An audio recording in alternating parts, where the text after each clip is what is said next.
All right, got Jeanna's El Camino up on the lift. I love this color. This color is so awesome. It's pretty, pretty, pretty. Pretty color. So, first thing we always do whenever we do an inspection is we find the date on the tires. Bam, right there. 43/16. 43rd week of 2016. That's pretty close to being exactly 9 years old. Yeah. They're in pretty damn nice shape. They are starting to dry crack. You can see it.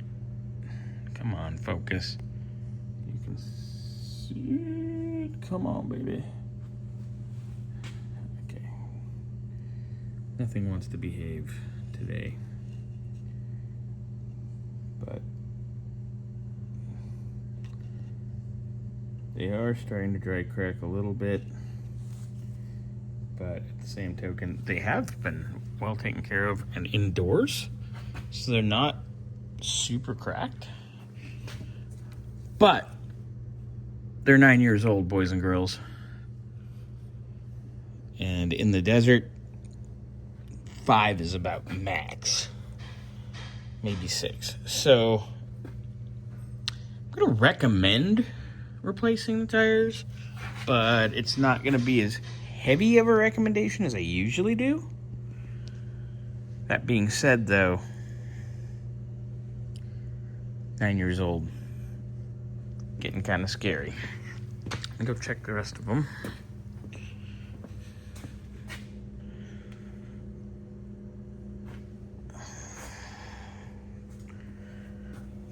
$43.16.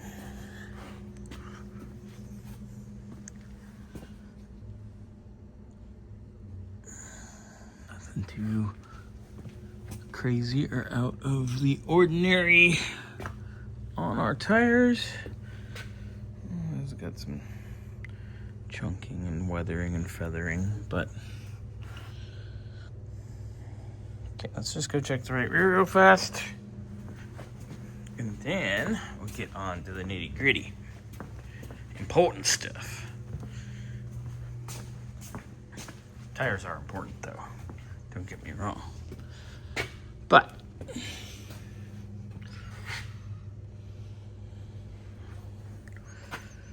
43/16. Sometimes you get a set of 4, and the dates will be 3 of one and 1 of the other, 1 of one and 1's one and 2 another. Tomato. But so all right. Little tire update. I do recommend replacing because of the age, not because of the wear or anything else. But remember, they also deteriorate internally as well.